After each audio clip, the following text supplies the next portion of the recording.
And ladies and gentlemen, welcome to Nexus Gaming Series Season 11! It's the big 1-1, and we are here with our first series. The draft, as you can hear, has already begun, so let's talk about the map super quickly before we get too far into it.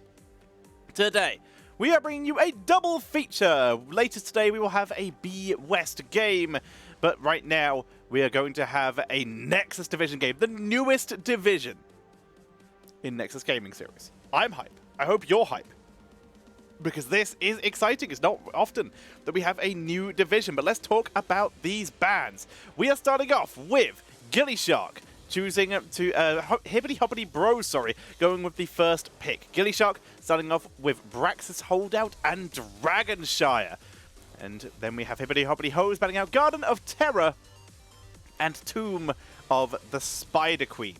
These shall be our maps that will be removed, and as such, gillyShark have taken us to our game number 1, which will be Infernal Shrines. And as you can hear, the draft has already begun.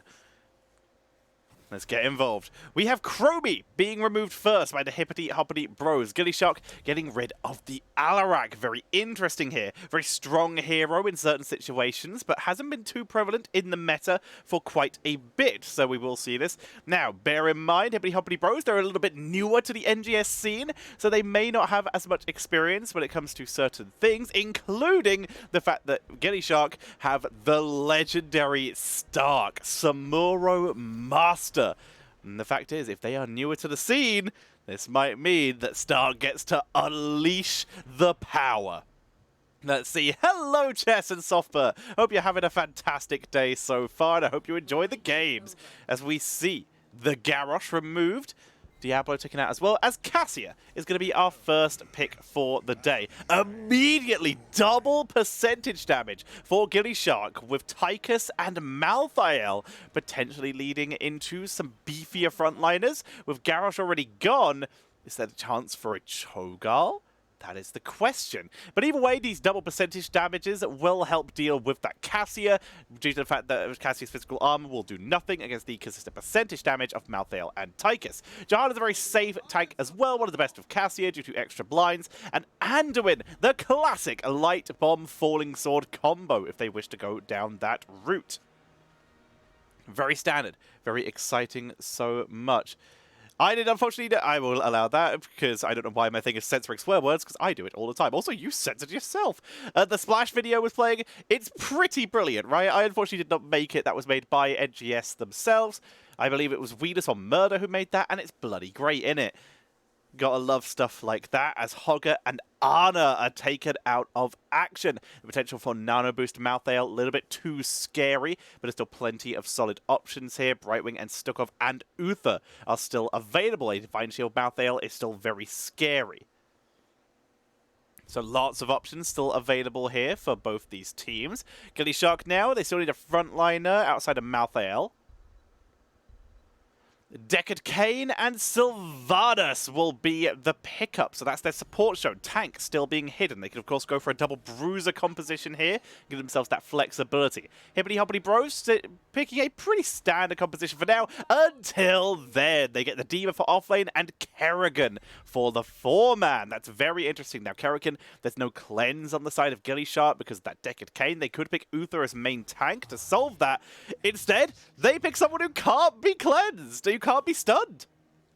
Problem solved. Stun us now, you... What's that term? Parry this, you filthy casual. Stun this, you casual. As Deathwing comes onto the board, you can't combo that with the Kerrigan. And in terms of percentage damage, HippityHoppityBros are now limited to Diva's level 4, which is kind of a low percentage damage target, and Cassia's 16. That is kind of crazy. Cassia, though, does also offer the armor ignoring level 20, though, so that gives her a little bit of flexibility once they get to the late levels, but they got to get to the late levels. This is now an area control composition. The Diva explosion could help. The potential for Light Bomb Falling Sword could help. They have actually a lot of area control and a lot of very heavy wombo potential, which Deckard might not be able to counter. But Tychus has physical armor upon being stunned. Deathwing cannot be stunned. Sylv and Deckard are in the most danger here. Malthael to a certain degree, because when he gets stunned, he is actually in a little bit of trouble. But they have so much damage.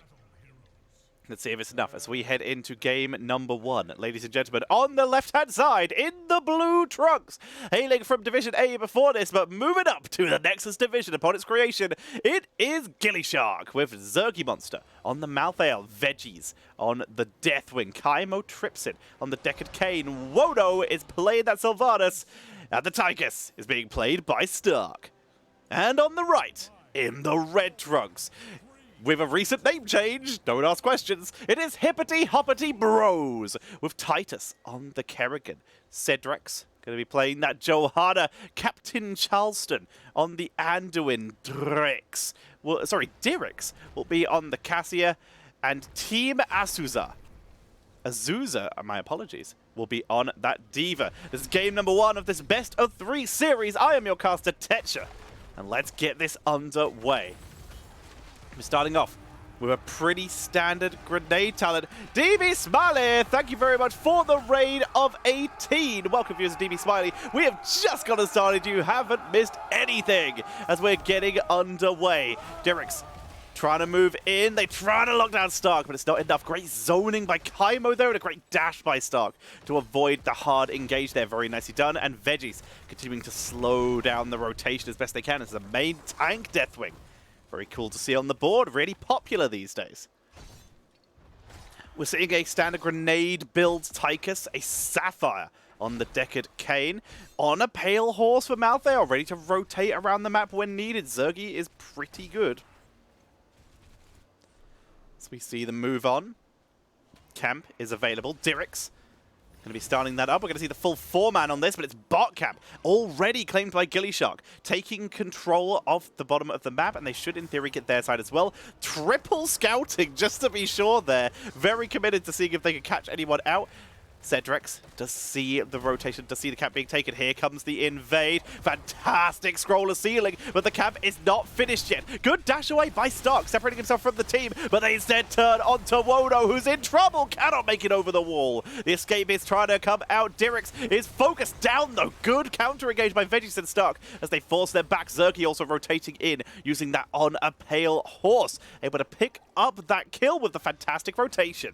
We're seeing the potion of shielding for the Deckard. Wants to protect from some of that burst damage by pre-shielding his allies. Very smart. It's a simple play. It's a simple play, but quite unbreakable. We're seeing classic AoE style from the Kerrigan moving into those sharpened blades. Wants to be able to solo the objective if it needed, a classic Kerrigan ability. Standard Molten Breath build for the Deathwing, giving a lot of AoE and a lot of area control with this build. Malthael, pretty normal for now with that Dire Low. Not going to go with any of the more modern Black Harvest builds that we've been seeing recently. This is still so strong for the solo lane when you're trying to win that 1v1. It's incredible. When you don't have an Ana for the Nano boost, you don't 100% need that Black Harvest stun. Of course, there are still multiple other options on those levels as well that we have been seeing very popular. Malthael's a very flexible hero, and Zergy, he wants to be able to pick members off on the backline, and he might be able to do it. Anduin has a little bit of a wind-up on his heels. Zergy might have a lot of freedom with this build he's going for. Might of the Banshee Queen for the Sylvanas, getting that spell power.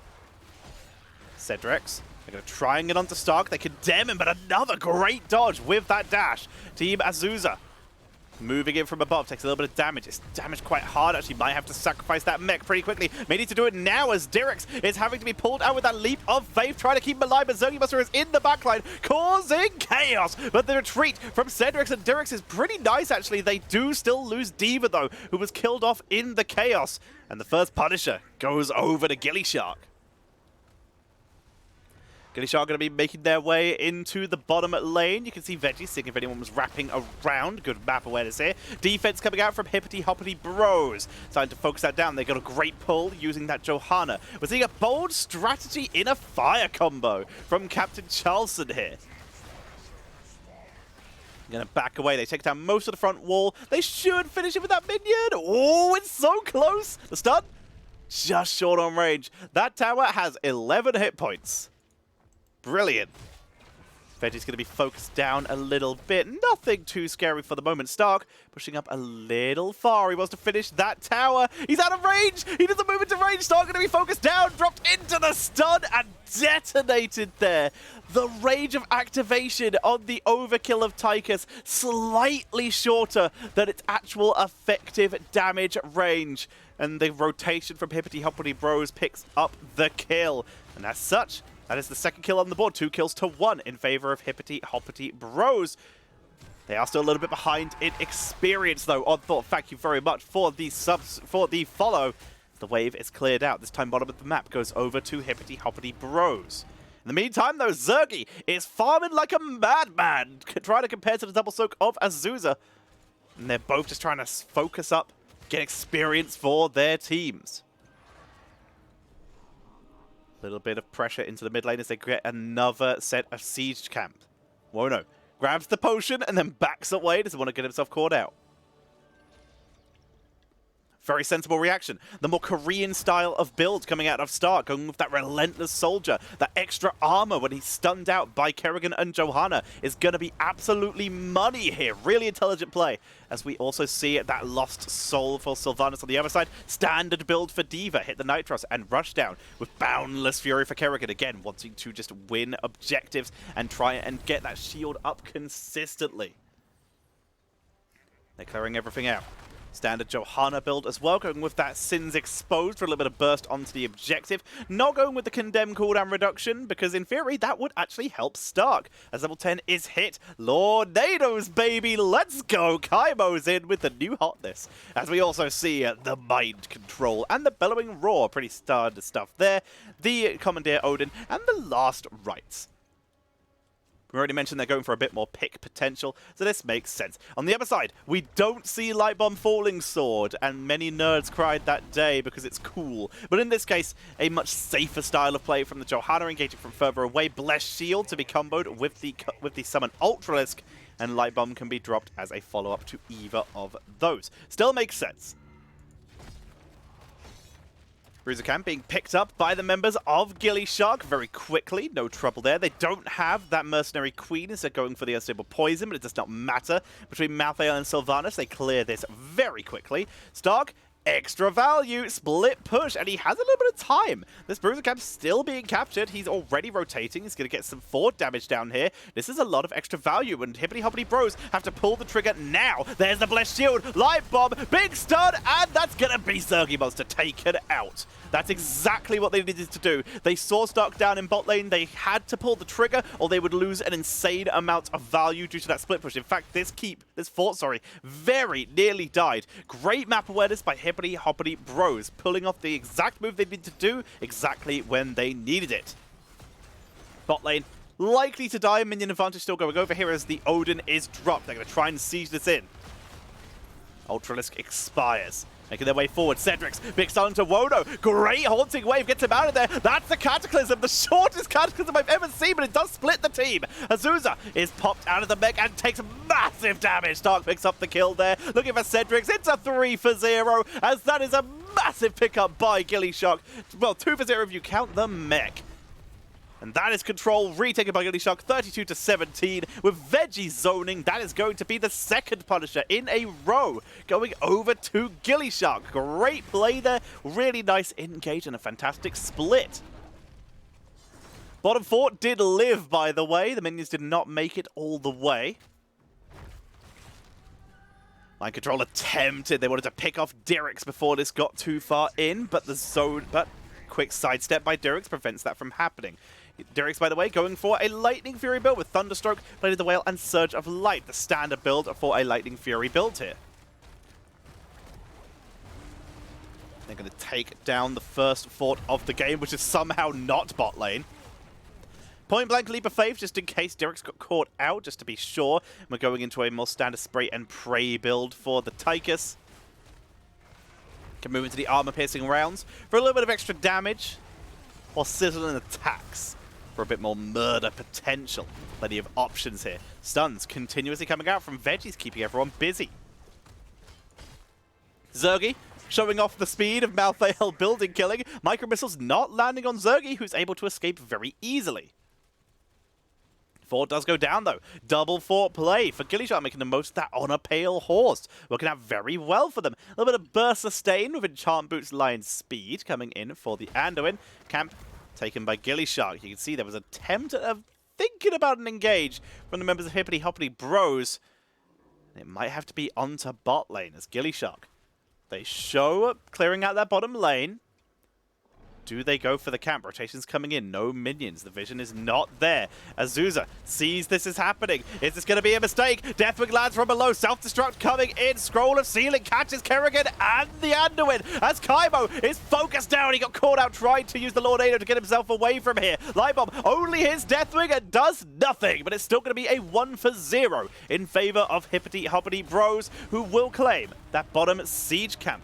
Very nicely done. Let's see that again as they found the perfect moment there to self-destruct, catching a couple of members, and Kaimo desperately trying to get out, but the Lornado just not enough to protect him here. He was able to sneak just around the side and stays alive. We jump back to the regular game here. We can see currently camp being taken by the members of HippityHoppityBros try to get themselves into an XP lead. They just won yet another team fight, and they're still a full level behind. The macro of Zergy Monster especially has been keeping them in this game to an insane degree. You can see the experience here. 10,000 for Zergy, 11,000 for the Diva, who is keeping up very nicely here. But it's on the other heroes. You can start to see the difference. 6,000 on 3 members for the side of gillyShark. Stark is stunned out again. Light Bomb, and Stark will be taken out. Good attempt at an escape and a great scroll of Sealing. But again, the rotation coming in, catching them out of position. As we do see on the other side, 8,000 on the Kerrigan, everyone else 4,000s, 2,000s. They're a little bit behind, whereas the experience is being gathered when needed. Sylvanas is split pushed, Tiger's split pushed. They've gained experience when they've needed it, as Veggies is focused down, going to try and pick him off. Big dive from the other side, Leap of Faith pulls Cedric's out. Titus is very low, conflagration, they're all grouped up, it's the bomb party. Azusa is taken out. What a disaster for HippityHoppityBros, and Veggies has got to be happy with that. We'll see that again. Cedric's is almost certainly about to die here, but look at this Molten Breath. The first one comes out, everyone is fine. Massive 4-man stun, and Veggies just melts everybody. Kills everyone in his way. And Veggies just gave his team such a huge lead. A full level advantage still in their favor, but now the Bruiser camp on the board. The objective spawning, they get the head start on that. And gillyShark just put themselves in a fantastic position. They grab the second Bruiser as well. Next camps, 1 minute 18. 7 seconds. Could sneak in and grab that. 40 seconds left on bottom camp. They make their way in. Odin back up. Going to try and siege their way in here. Lightwell from Anduin. A little bit of on-the-point healing. This time, Modern Breath doesn't land. Blessed Shield onto Zergy. Going to try and finish him off. He dodges the Light Bomb, though. Zergy trying to avoid the Kerrigan here. Scroll of Sealing saves the day once again. Thank you for the Bits key. As we see everyone able to disengage. Somehow no one dies except the Keep. Double Bruiser cap, which is still going, by the way, takes it down. Punisher goes over to gillyShark. They get the Keep. They get the Fort. They might get the second Keep here as gillyShark are absolutely smashing this.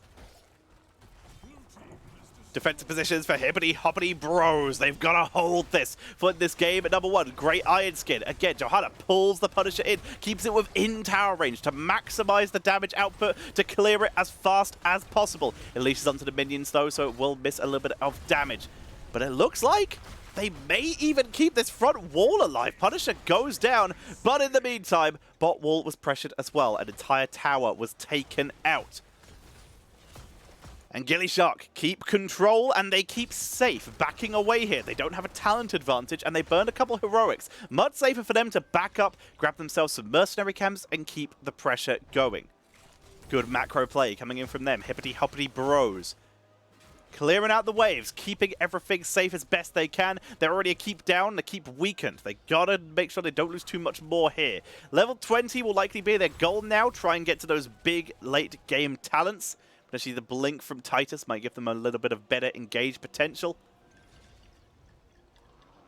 We'll see what they are able to do. Double pulls from Anduin might help a lot versus this Deathwing. Johanna, that indestructible to give her the sustain to move away in, or Radiating Faith, keep people stunned out, might be really important here. Good reveal, fantastic scouting by Veggies here to see everyone in that bush and prevent the gank. Cedric's though, sneaks around, he runs straight past Veggies, self-destructs on the back line. They're going to look for Stark, but the self-destruct does not land. Bless Shield a little late here, as Stark is in trouble. He gets the full armor though, he's tagging through as best he can. The Lornado just splitting the team in two, but the stuns are too much. Like control of Dirix though for the counter kill, making this a 1-for-1 in this fight. Azusa backing away, Selex taken out by the last rise of Zergy monster. Azusa is split from the team, Zergy is chasing down two remaining members. Here comes the Cataclysm, but boost! Azusa gets out of danger there. Ends up being a 2-for-1. Lornado, Kaimo realizes he might be in trouble. It's more Nados, baby. Able to get out of danger. Tried to move around to pick someone off, could not find it, but still a mad advantage for gillyShark. Making their way in, disabling the keep with those black arrows of Wono. They begin to take down the keep here. Tanking through with Zergy monster taking the damage, not Veggies in this case, just an unlucky swap from the keep there. Level 20, still a level and a third away for HippityHoppityBros. 2 keeps down, maybe 3 soon, because gillyShark aren't stopping. Stark is back, he's on the way from base. Full 5 alive for HippityHoppityBros as well, though. And they look to try and make something happen, but they are very far behind, and they are in trouble. Low cooldown on those mind controls with Dark Lady's Call. That's going to be so hard to deal with. No one can stop Death. If they kill Zergy here, he'll be back, and with On a Bale Horse, he'll rotate super fast. More Nados controlling this map. They take care of the Bruiser camp. A little bit of push onto that top lane. And they're going to make their way up to start on yet another Punisher. So far, HippityHoppityBros have yet to take a Punisher. And worse than that, they have yet to take a single turret from the side of gillyShark. gillyShark are in control of this game. Level 20, though, is just around the corner. Azusa should not be here at this point. They should be in mid lane, grabbing the XP they need for level 20. They're going to try and get it off this minion wave, but I don't actually think it will be enough. And now they're in a situation where they're level 19 versus 20, and not in a situation where they should be taking a fight. They need the experience, but the passive experience will not give it to them in time. Mind control lands on Johanna. Big focus, no indestructible. Level 20 just hit, though. They make their way forward. Anduin needs to pick his talent. He does. He goes for Desperate Prayer. Dirix in the backline trying to deal with Veggies. Punisher has been spawned and is trying to deal with Dirix on the backline. Eternal Zergy must know he's taken out, but not can stop Death. He's already returned. Serix is low on the backline. Team Azusa is barely able to survive, but they're all trapped. The Punisher will jump again soon, and that is terrible news. They are completely trapped here. There's a Bruiser on the core. The self-destruct from Diva. Stark's taken out. Serix is low. Zergy must into the backline. Charleston comes in, keeps them alive. Last rights. Dirix is down. Light Bomb onto Titus, tries to turn it onto Zergy, take him out early to prevent that percentage damage. Zergy being turned on, but the Punisher is on the core. Mind control on Anduin prevents the healing. Titus is down. Azusa has no health left. Charleston is buying time, and Cedrix has already ported. GG is called by Kaimo. Cedrix pulls the Punisher. It's now a 4 versus 2 on the core, and they know it's over. The Punisher is low, but there's 3 catapults. That's going to be game number 1 going over to gillyShark, and they will take the lead in this best of 3 series.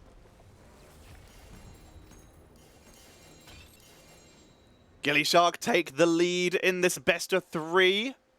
One of the first games of Nexus Division. They're beginning to take a small advantage here.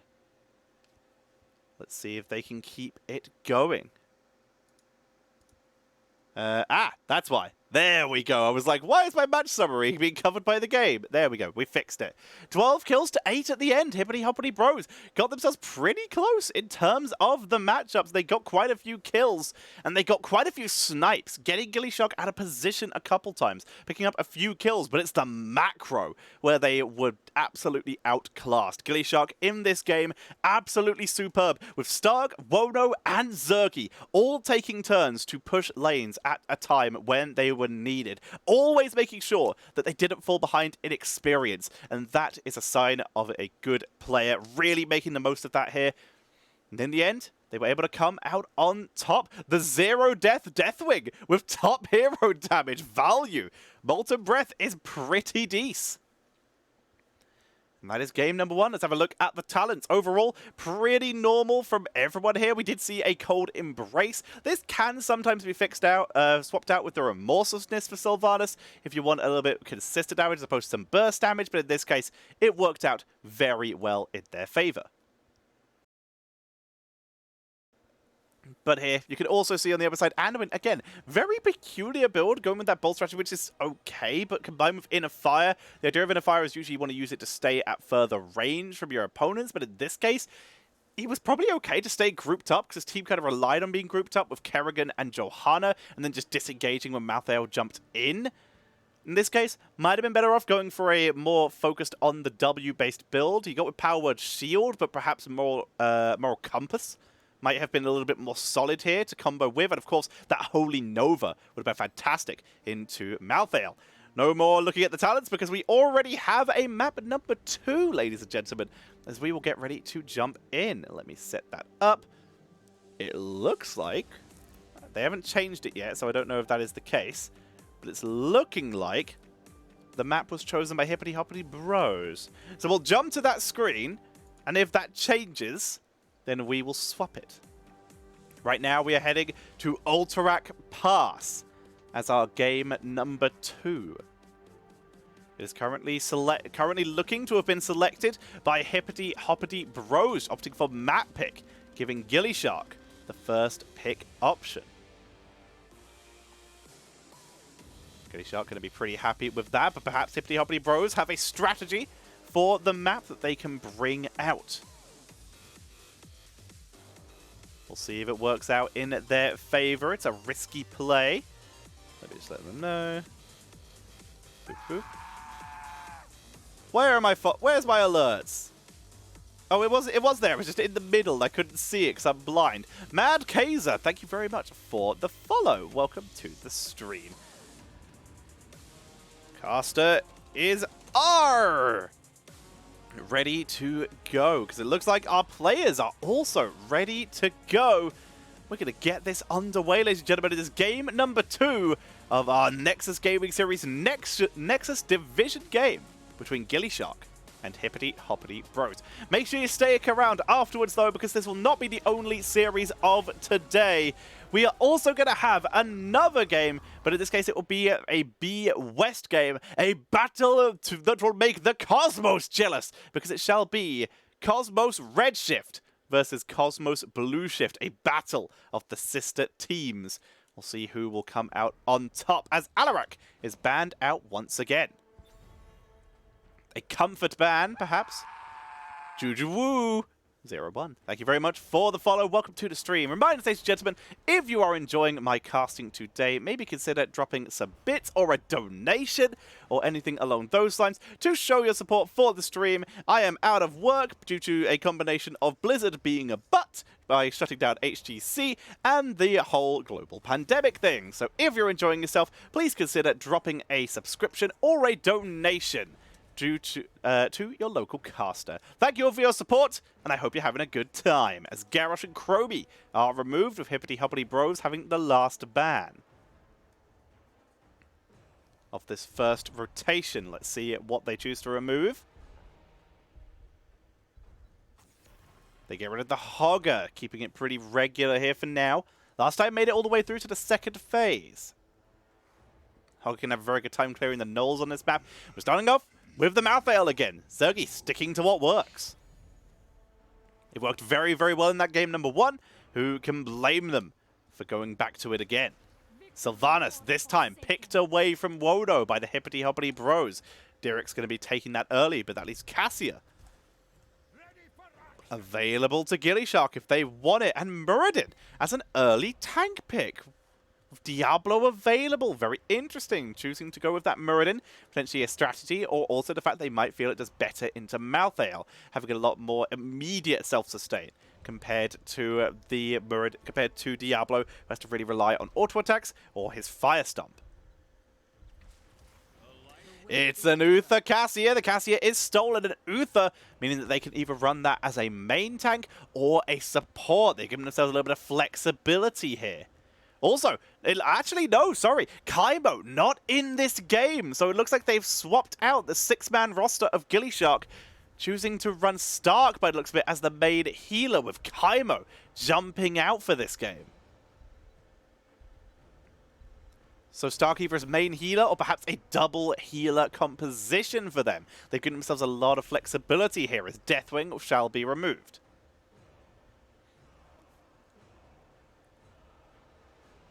Where do they go now? With Deathwing taken out, they have Uther, Cassia, Malthael. What are they scared of? Support, perhaps, that could give them a little bit of trouble if they're going double healers, would be Ana.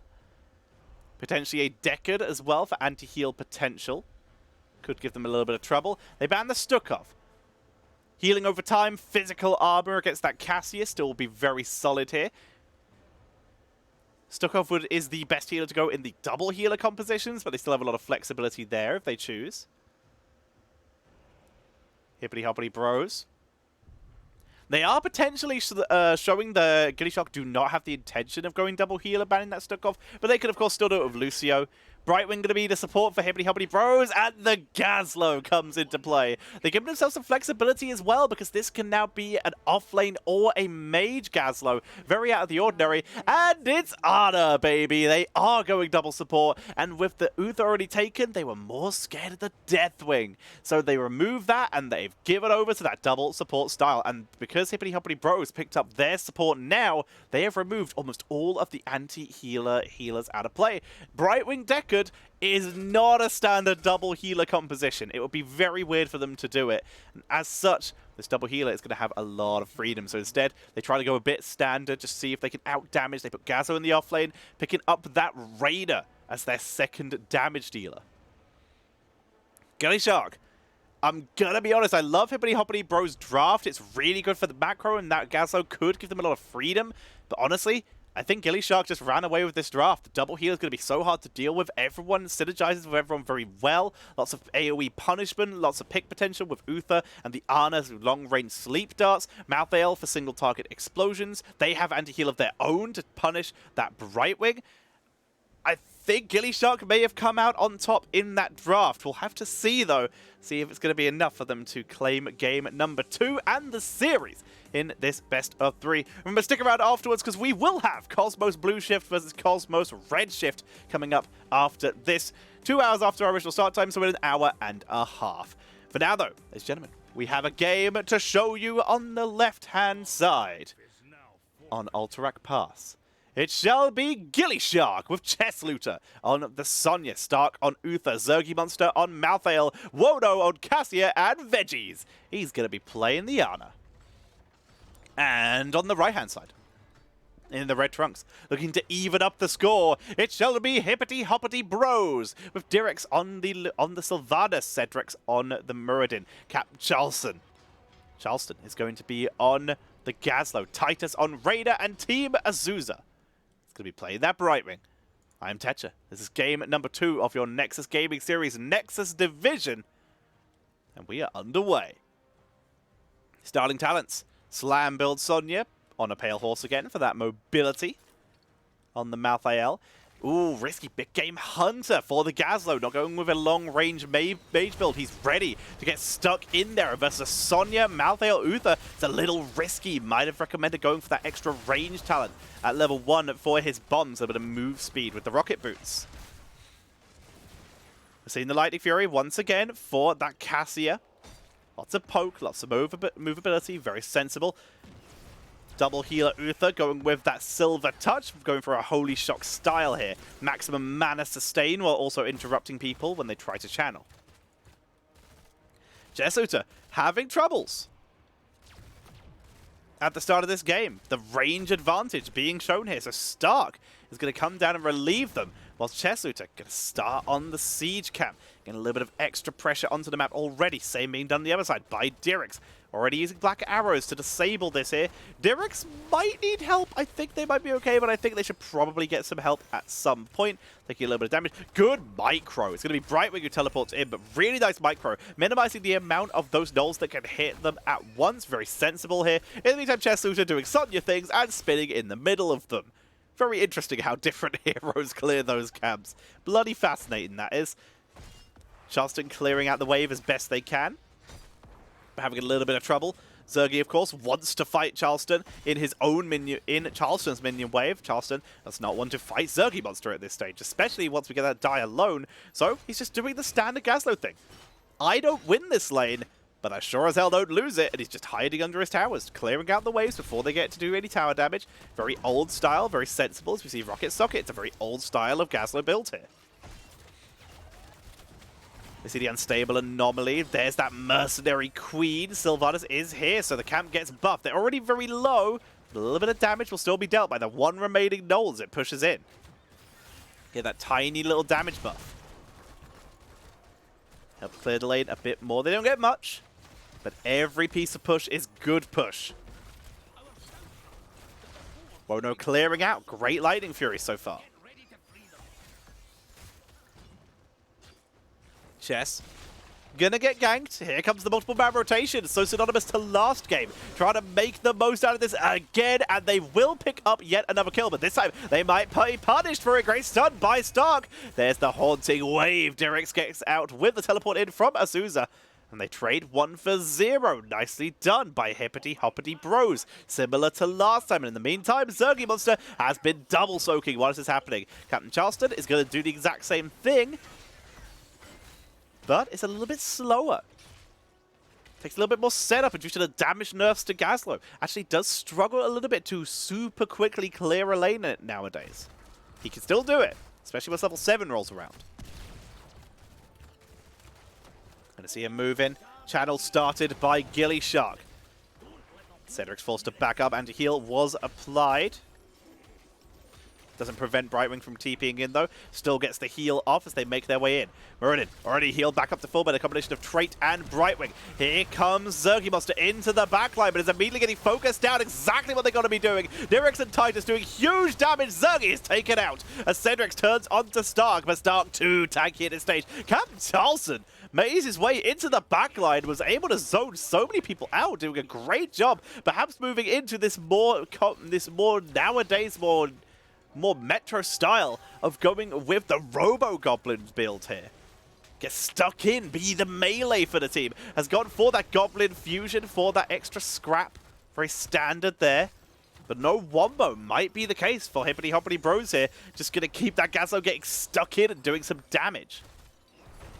They're going to try and hold. 9 seconds to 5.8. They interrupt once. Zergy not channeling, makes his way in them. Here comes the dive. Turning onto Wono, who's trying to get into the backline. Cheslooter is doing huge damage. Great teleport in by Azusa, though, as Captain Charleston is punching his way in, trying to get that scrap back, keep those shields up. Takes out Zergy. Here's the poly onto Chess, who's in trouble. Chess focused down again and taken out. Wono gets a huge dive with a fantastic surge of light there, but it's not enough. Gets turned on by Titus, who's chasing him down. Wono! Polyed, but will live. Heal does miss. Uh-oh, whoa, no, Wono's going to be taken out. No, he lives. Escapes there. How did he live that? Look at the health. Barely surviving there. Combinations of heals and his own micro. Keep an eye on Wono here. The fact he lives all of this is just insane. Wraps his way around, dodges the Brightwing, runs back up into Gaslow, takes the full combo, but the combination of Stark and Veggies healing him up keeps him alive on less than 100 hit points. What a play there by gillySharks, but they do still lose the objective and now have to move into defensive positions. Chess makes his way in, attempted engage by Cedrix.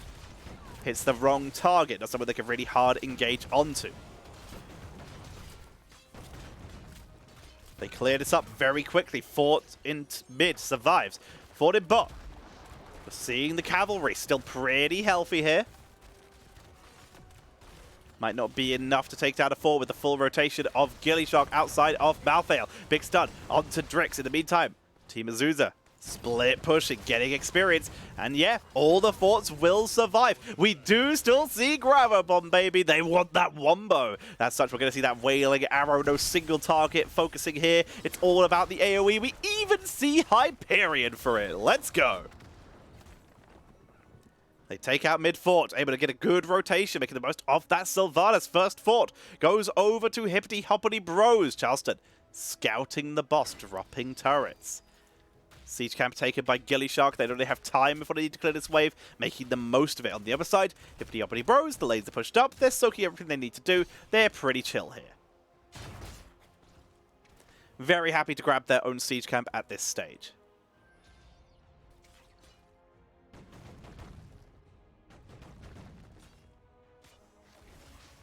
Seeing the waves cleared out by gillyShark for the moment, but they are being pressured. They have their level 10s now. We see the leap, the nano boost. No Tormented Souls. Still going to go over Last Rites. Divine Shield, though. Going to make a huge difference. And the ball lightning, baby. Cap Charleston doing a pretty good job dueling with Zergy Monster. Making the most of those shields. Is actually tanking through this. They're going to send a 4-man rotation up here. Going to try and push in. Black Arrows disabling the towers. They push their way forward. They're going to do quite a bit of damage here. The entirety of gillyShark on their way up with their level 10s. Azusa could teleport in. But HippityHoppityBros, they only have a level to go to level 13. They're more than happy just to back away, take out the entire front wall, save the fight for later. gillyShark, though, they're going to start the boss. Charleston sees it. Turret on the point. Raider and Sylvanas back onto the board. Will gillyShark let this leash? Big stuns onto Stark, focus him down. But there comes the Gravo Bomb. Divine Shield has to be self-used. Wono trying to wrap around, trying to get the focus down. Stark dropping low, but he's being healed up. Huge leap onto the backline. Dirix is absolutely decimated. Stark is focused down by Cedrix, hoping that the 1-for-1 last tries down to finish off Cedrix. That's a 1-for-1, but the boss is leashed. Oh, very nearly not a 1-for-1 as Chest puts on quite the show with damage. Wono also low, taken out by Raider. It's a 2-for-1. They want to make it 3, trying to get onto Chest Looter, but he stays alive. What an intense fight at this stage of the game. The focus is huge. Chess dropping low. Wono, let's see where his hit points disappear here, because he was doing okay. He gets hit by a Storm Bolt after running back in. Titus able to find the last auto. You see Chess and Zergy both doing a great job moving into position to try and force Titus to back up. But while trying to get that last stack, the punishment comes out from the members of HippityHoppityBros. They've gone for that superior schematic standard stuff here with that Bronzebeard Rage. Old Style, Safety Dust for Brightwing. That's kind of fallen out of favor here. A lot of teams now go for the Spell Armor. Well, no, dodging the Storm Bolt this time. He's been playing so amazingly well today. Just poking away, but he can't do this alone. The team is not there. Stark and Chess, they want to catch Brightwing, but Brightwing's down here now. So they know their only reaction now is to counter push. They're going to lose this objective. How much will they get from this? They've committed to a counter-push style. They're going to get a tower, the gate. They should get the fort with this Sonya damage. They can use Stark to keep Chess armored up. But how far were they willing to push? Because now people are missing. There's a 3-man push in bot lane. Cedric's resetting the aggro and is actually going to push in mid, and they're going to port. They take down the front wall, and the minions will take the fountain, but that is it. Zergy zoned away by the Explodium charge of Cap Charleston. Healing onto Zergy Monster, keeping them alive. HippityHoppityBros sieging in a superior schematic, spreading the damage. Big focus. Full 5-man defense. It's the only cavalry that's actually pushed up, so gillyShark prioritizing. Making their way in, grab a bomb, leave onto the backline, Veggie's the one caught in it, Wailing Arrow, huge size on the 4 members, but they turn it round, Zergy into the backline, they're trying to push in, trying to get the damage, but Zergy is taken out. Chess trying to catch up to Titus, trying to finish him off. Titus will be taken out. No, the penetrating round, Titus, he gets away. What an escape here as they turn onto Wono, and we're seeing HippityHoppityBros take the lead. Wono escapes as well. It's a 1-for-0. 0. They're trying to make it 2, looking for Veggies, who sidesteps the Explodium charge, sidesteps the laser. He is hit, though, by the Shadow Dagger of Dirix. They're able to grab the kill. Black arrows to disable the keep, 2 for 0. And HippityHoppityBros take the first keep of the game. Looking much more in control than the previous series. HippityHoppityBros looking good here. They've got the Fire and Malaser old style, the old monkey style of Gaslo coming in here. They make their way forward. Don't even need black arrows here with the cavalry still up and a good chunk of minion waves. Superior schematics and some lasers on the board. That's going to be the second keep going over to HippityHoppityBros, extending their lead. That's saucy, that's risky, but it's going to work because no one's going to step out at this stage from gillyShark, but a very risky play. We're going to see HippityHoppityBros scouting out the boss. They are both in the bush there. Charleston, one, Gravo, hits only Stark. They're going to try and finish him off, though. Leap from Jess with Divine Shield. Azusa's in serious trouble. Wailing Arrow comes out. Last try to Azusa is going to survive as it overhit Titus with the overlap on the hitboxes. Zergy is down. Cedrix escapes. It's a 3 for 1. Charleston, they take out Stark. And that's a full team wipe. We've got to see that again. Unbelievable fight here. Look at the health bars. The last rights hitting Raider as he stands over Brightwing. The double boss stun at this stage, taking out 2 members with Cedrix escaping and Carlton. Charleston able to tank through with those autos. Able to hold that incredibly, using the shields from his rocket socket to hold the line. They don't have enough damage to end the game at this stage, but they do have a boss. And we're going to see that taken by HippityHoppityBros. They could have tried for the core rush, but it would have been close. Spawn time is still a little low. We're only at the 13-minute game, by the way. Only 13 minutes in. So it would have been risky to try that core rush. This is a safer move, as we do see HippityHoppityBros taking the boss. They're now going to rush that objective or second boss. They get themselves a siege camp as well. HippityHoppityBros setting themselves up for a checkmate scenario. Bot lane pushing in with catapults, going to try and set themselves up. Those Reaver Knolls trying to set themselves up for the 3 keep play.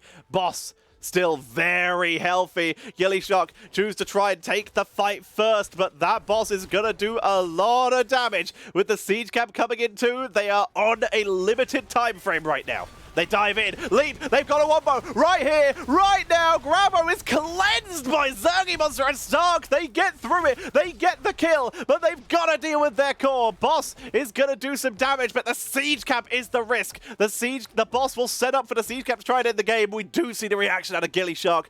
Remember, the core on this map does regenerate. It doesn't have to win with a lot, it just has to win with a bit. Stark going to clear that up, and the core will survive. There's a kill on the other side, though. Double kill coming in for HippityHoppityBros, but they turn onto Charleston, trying to finish him off. The shield's not enough. Charleston, he's tanking through. The shields are enough. Wailing Arrow, 3-man silence. Zergy into the backline, trying one last chance. The health bars are non-existent. Star kills 1. He kills 2. He looks for more, but it's Dirix who kites them out. And that's going to be the full team wipe Mark 2 with the siege camp, what's left of it on the core. Dirix, who has no health, makes his way in. Titus makes his way in, but Brightwing able to revive and port in, and they focus the core. They have the tankiness. They're going to try and race this down using Titus, and the minion wave is doing so much damage. The core is 1v4ing. It's going to do what it can, but the minion wave will make this game go in favor of HippityHoppityBros, and we have a game number 3 in this best of 3 series. What a series this is turning into, ladies and gentlemen. HippityHoppityBros coming back into it, picking off 2 members. It was looking really shaky there, but grabbing Cassia right near the end of that. Grabbing Anna and Cassia right near the end of that fight and able to turn that around. Sonya, Uther and Malthael, though, going ham, knowing they had to take the fight and going all the way in to try and take that.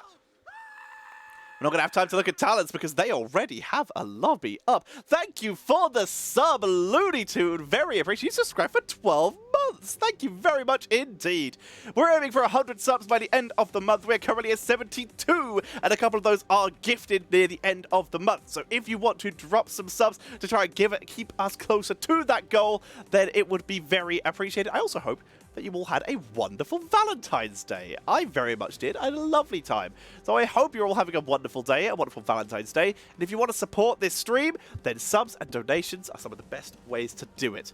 Thank you all for your support. This series is mental. I'm having a great time. We're already prepared for game number 3. The map has been selected. So far, the team that has selected the map each time has won the game, implying that this match may go in favor of gillyShark, as they have selected to go for Cursed Hollow, with HippityHoppityBros getting first pick, first ban here. The skill of Nexus Division. So, in terms of highest to lowest, the divisions in NGS are Storm Division, which is the professional division. Hang on, caster R. Storm Division is the highest level professional division with a prize pool. Below that is Heroic Division. These are teams that didn't make it to Storm Division. Right below that is Nexus. It is the division between A and Heroic. So it is one of the top levels of play. We're talking high Diamond Master, we're talking high Plat to Master level of play. In some cases, Grand Master. There's a spread. There is a spread of players, which is, I think, the ideal thing to say here. That some of these teams might have Grandmasters, some might be all Diamond. It's that situation. There's a good spread in terms of level of play. So, 1-1 between these two teams. Cursed Hollow, the final map of this best of 3.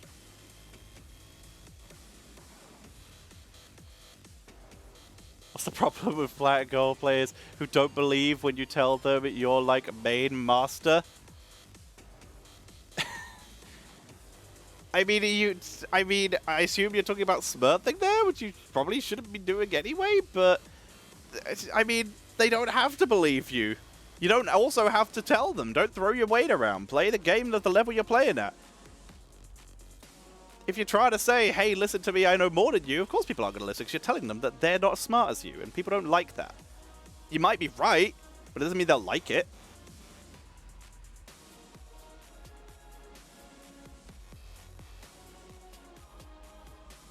Alrighty. Looks like everyone is ready to go. Caster, yes. Oh, now we're gonna 1 sec, bro. Alrighty. Either way.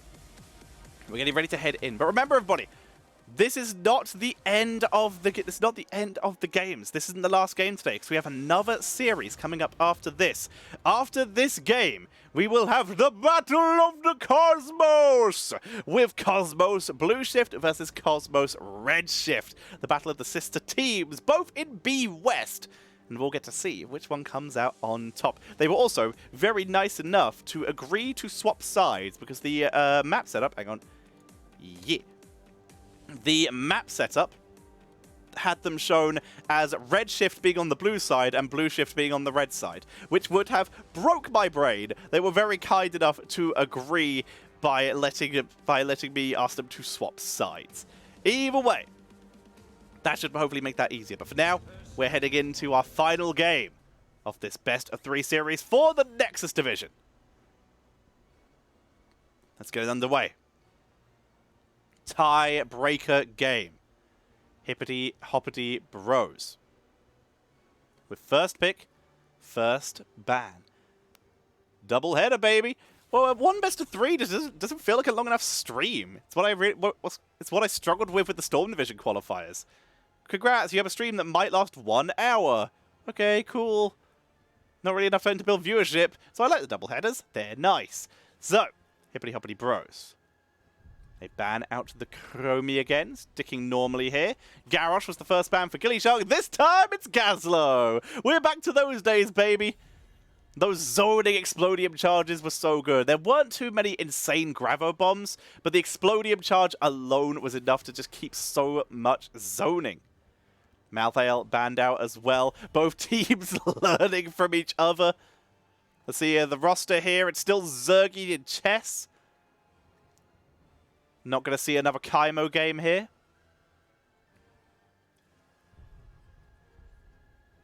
So that Malthael very sensible. Because once again, Zergy Monster is in the game. Very scary. gillyShark now. Taking out the Alarak again. Sorry, it's Alarak they're batting out first time every time. Garrosh makes it through this time. Able to sneak its way in.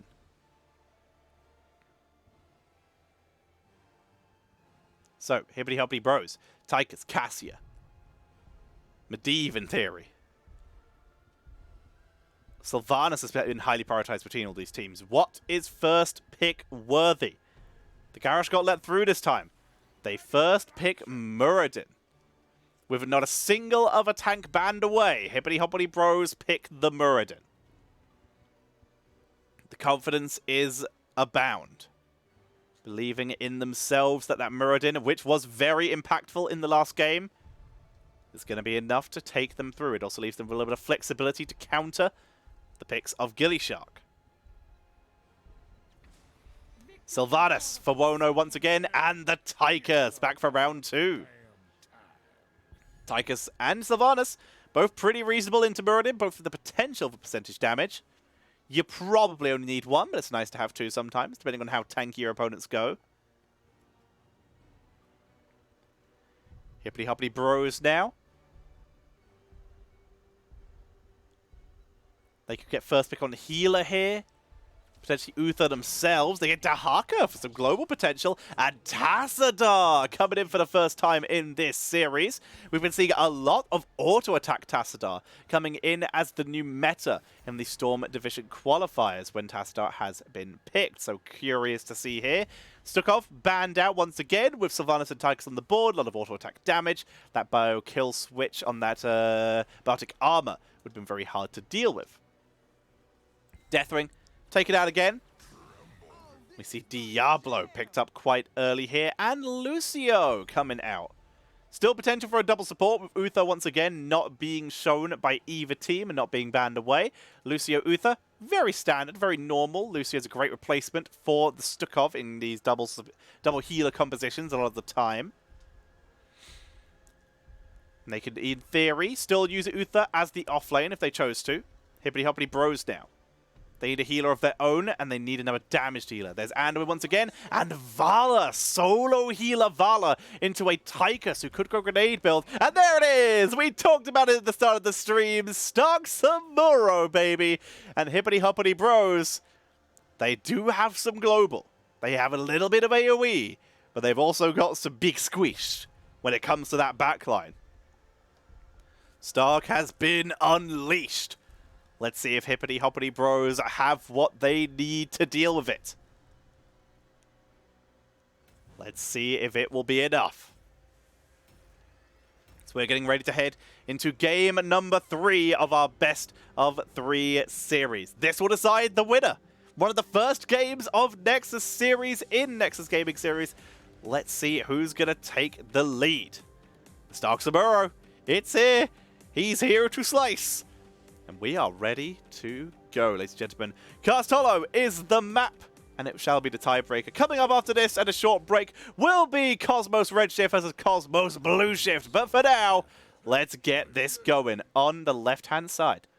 It is gillyShark with Chess Looter on Tychus, Stark on his patented Samuro, Veggies on the Diablo, Wono on the Sylvanas, and Zergy is going to be playing the Lucio.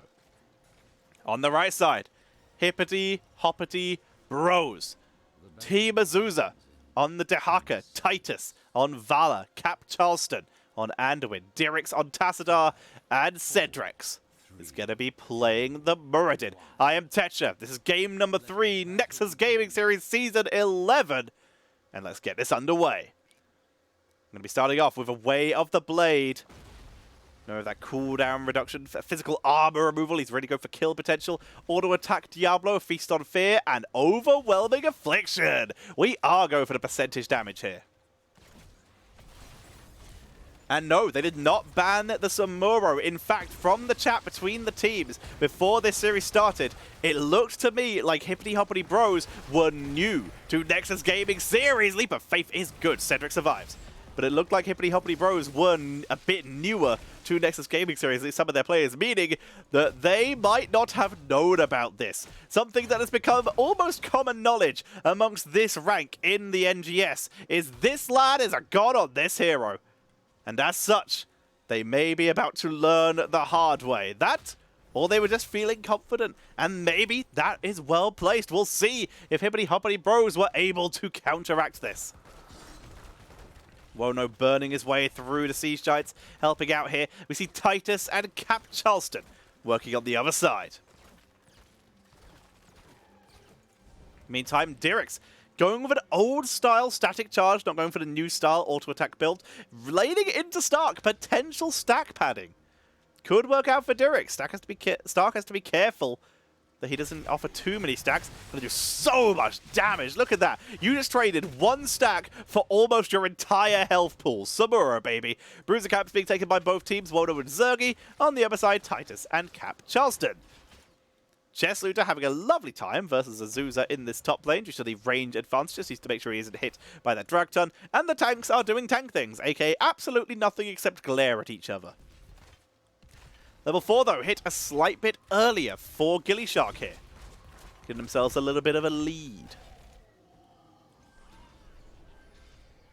Bruiser's going to be pushing in to the middle of the lane.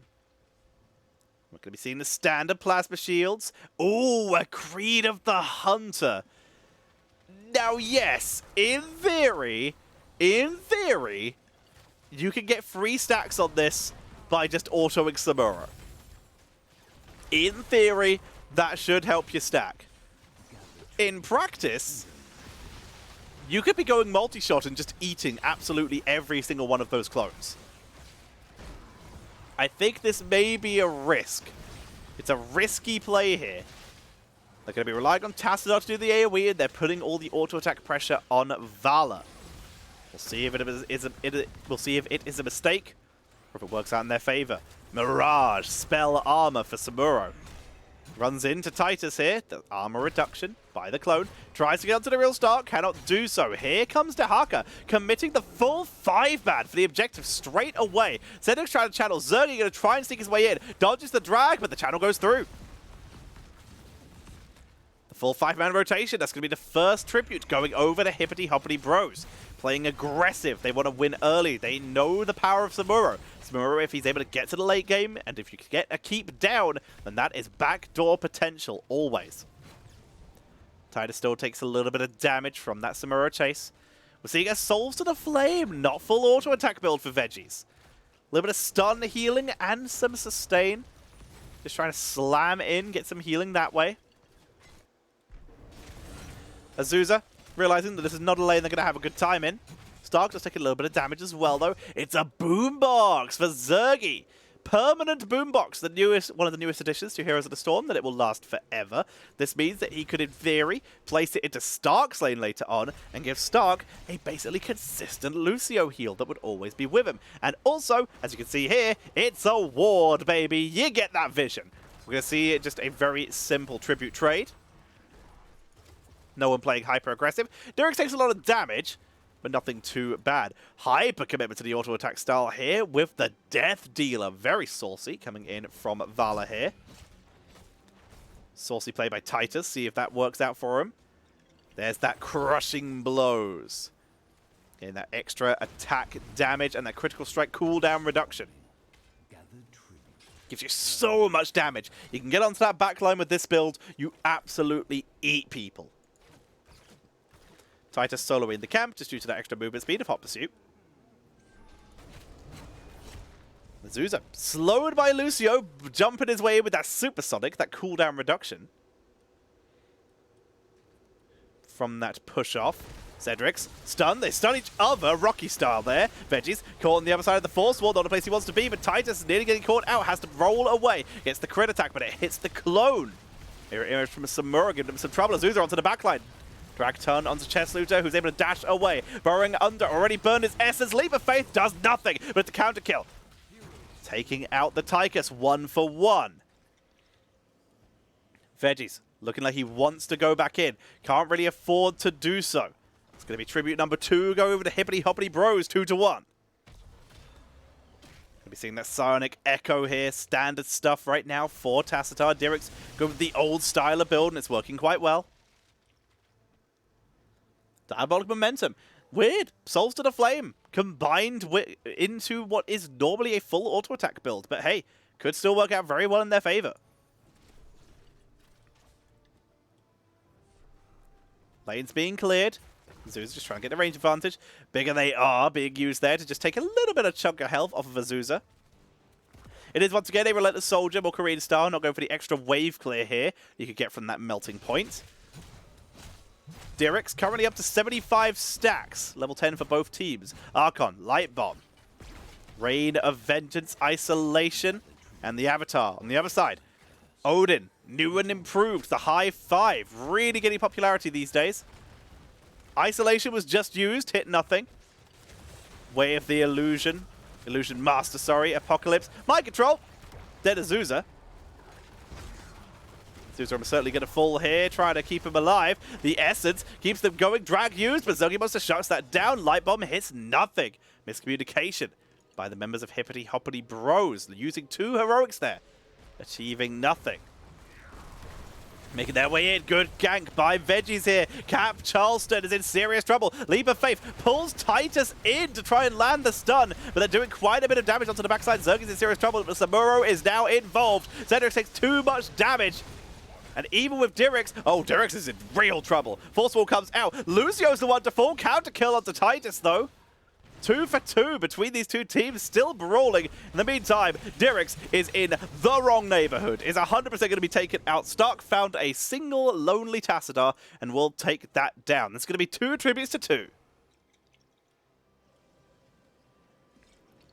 They'll begin to channel their way through that. Top will be saved after taking quite a bit of damage, but they do survive. Full port coming out of most of the members of gillyShark here. Stark pulling off the port trick, pumping himself back up to full hit points by swapping to a clone that was not ported back. Very hard trick to do. Dodges the drag as well, as we see mid lane being cleaned up by Cedric's. Not the best wave clear hero, but he's just making sure he gets the XP. Siege camp taken by, once again, HippityHoppityBros.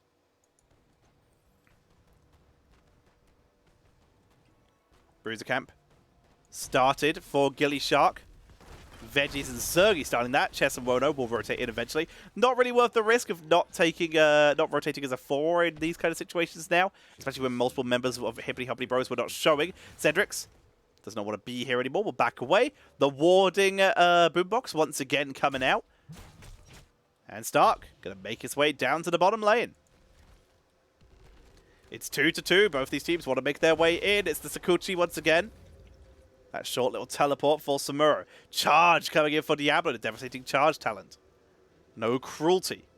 It's not a full auto attack build here. It's some kind of combo. Dahaka. The armor reduction, they make their way forward. Cedric's focus down very hard. Armor reduction, Light Bomb does catch the Tigers here. Stark is uninterrupted through all of that. Gets the curse mid-fight. He's able to pick that up. He's dropped low though and is taken out, but the curse is now pushing with a bruiser cap in the mid lane. Veggies is low, is able to survive though as Cedric's is dropped and finished off by Wono. But mid-fort is going to be absolutely destroyed here. Top 4 going to go down as well. Stark somehow uninterrupted that fight. Titus caught outside the wall, taken out as well. Grenade from Chessuda most likely will set that up. Or Zergi Monster's Boop able to catch them out of position. And that's going to be a triple fort play by gillyShark. Just because HippityHoppityBros did not interrupt the Samuro channel.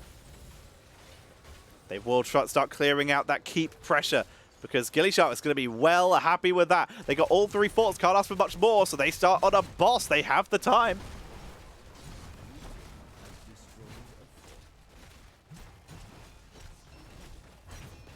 They clear this up.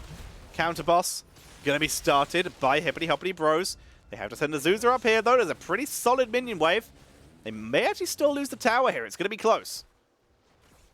Just finish it. Tower survives. Boss taken. Do they have enough here? The boss is low. Stark makes his way in first. It's low. Making their way onto the point. Titus trying to cap it. Stark teleports in. Line bomb holds the line. Diablo teleports in. Gets caught by the stun. Dirix pulled out by his team, but his team of Zuza trying to hold the line. Taken out, the only tank on the board, because Muradin was taken out so quickly. And gillyShark just guaranteed both bosses. But already pushing up. Top is about to take down a lot of damage on this keep. With the Commandeer Odin being used as well, they siege their way in. Making their way forward. Gonna take out this keep. Boss actually still at full health. It's going to be a 5v5, but is this a core attempt? It is! They got a Samuro! Does a lot of damage. They avoid the curse on the core. Huge damage coming in. Stark blinking to the other side, sends out all 3 illusions to do as much damage as he can. They're not focusing the Samuro at all. Teleports out of the clone chest. Going to give his life. The boss is so healthy. This might be it. Veggies is healthy. Stark is healthy. Boss is healthy. That is game number 3. And the series going over to gillyShark. Nicely done. gillyShark take the series. The Samuro drops to perfection there, doing so much damage. The perfect core race hero. When you're in that position, it only takes one situation to pick up the kills exactly when you need them. Very nicely done. And that's going to be gillyShark taking the series. Nicely done. So, you can see at the end here, 30,000 damage for that Tychus, 29 for Wono, keeping it up pretty consistently. Very nicely done there. Able to keep a solid lead. Talents, pretty normal once again, except for this Diablo build, which worked out very fair for them. Just going full cooldown reduction, expecting the Souls to the Flame to delay, take longer team fights, but they took a great fight instead with just heavy aggression, which worked out a little bit more in their favor. I'm going to see if there is anyone who would like to do an interview. And then we can get this going.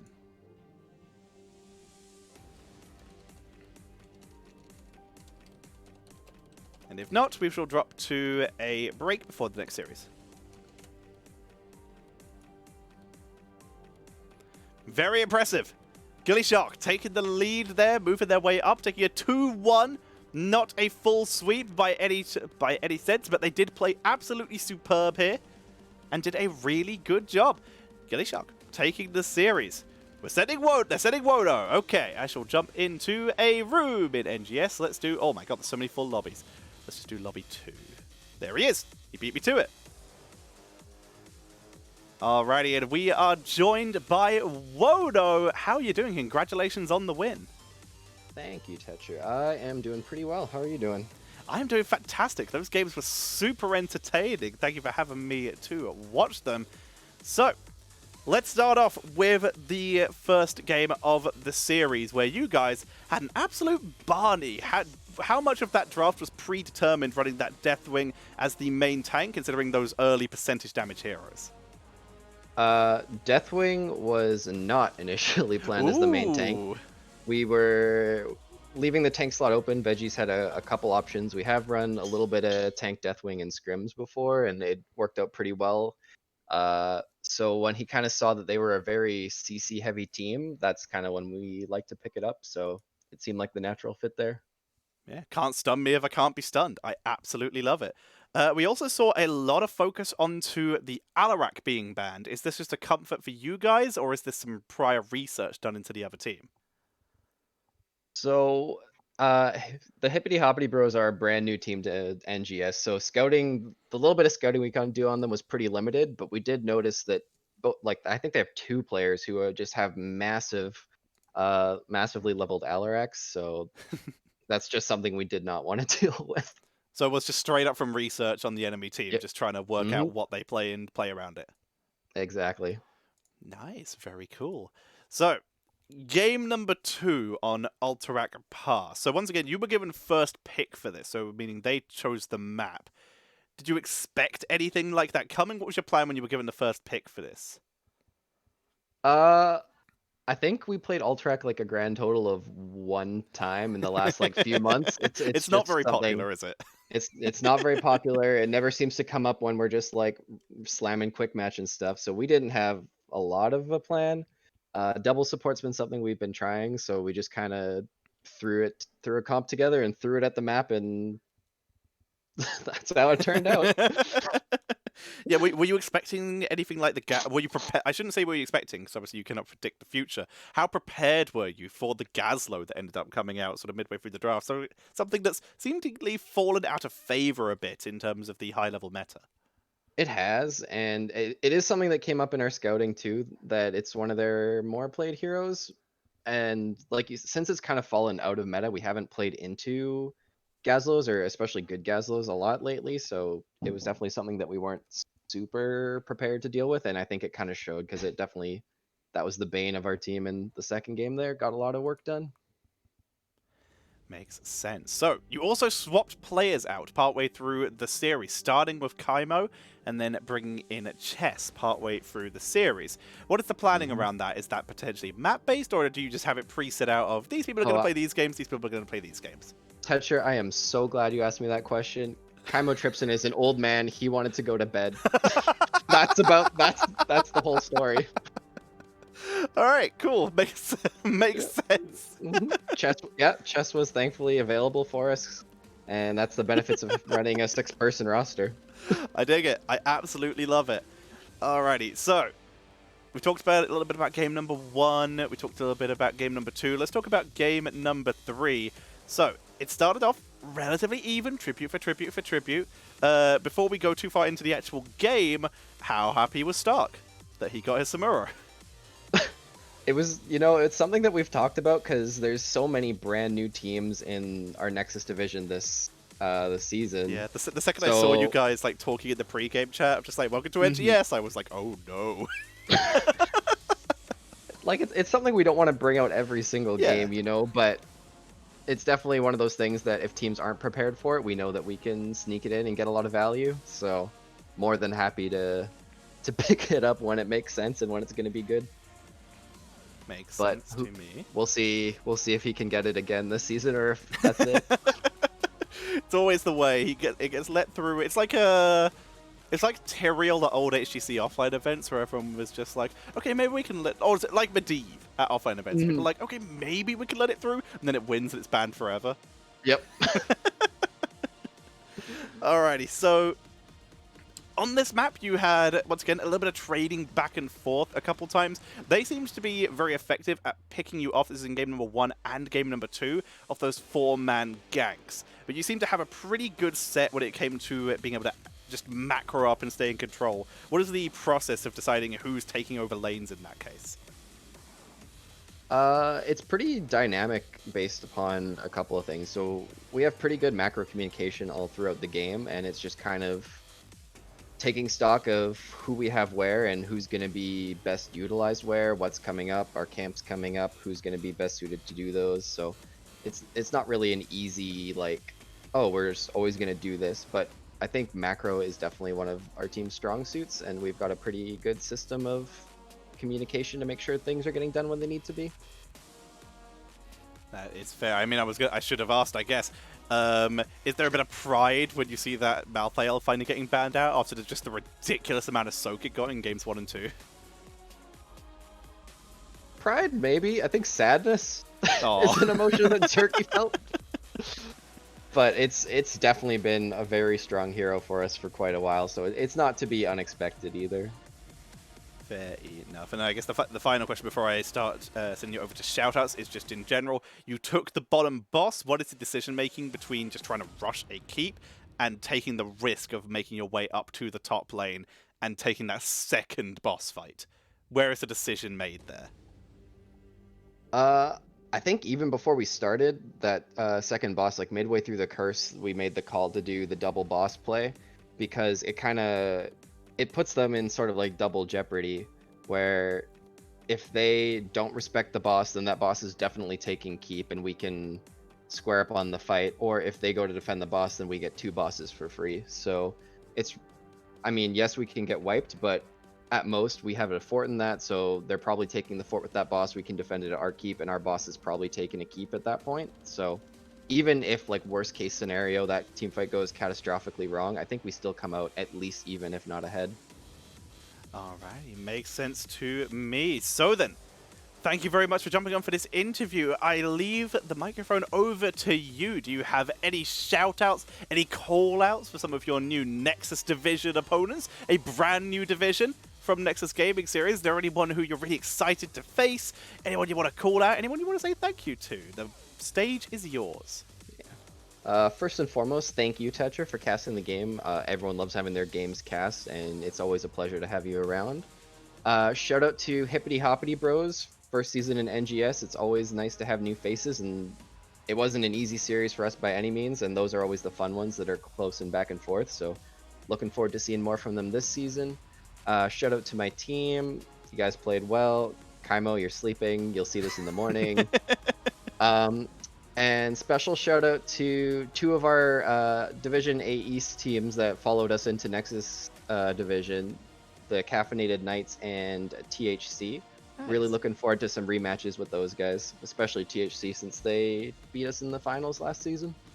Alright, a little bit of revenge. We'll all be very excited for that return matchup. Wodo, I will let you go to celebrate with your team or make like Kaimo and go to sleep. Thank you very much for jumping on. Thank you, Tetra. Have a good night. You too. Have a wonderful day. Alrighty, so ladies and gentlemen, that is the end of our first best of 3 series. But don't go anywhere, because in under 40 minutes, we will have our second series of the day. I'm literally just changing the team names round now, so that I don't have to do anything rushed. But while I am changing those around, because we do have a second matchup today, we will have a Division B West game between the Cosmos. Hey, DNL Shadonis, thank you very much for the raid. Welcome to the stream, viewers of DNL Shadonis. You joined us right before we're about to go on a break, unfortunately, but welcome.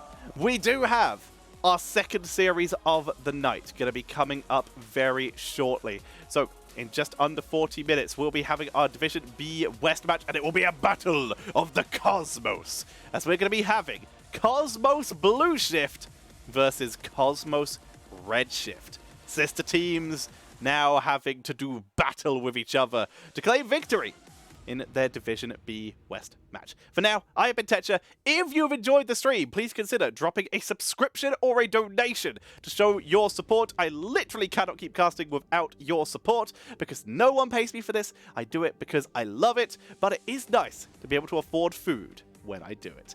Thank you all for watching. We will be back in a few minutes for our second series of the day. Don't go anywhere. B West is next.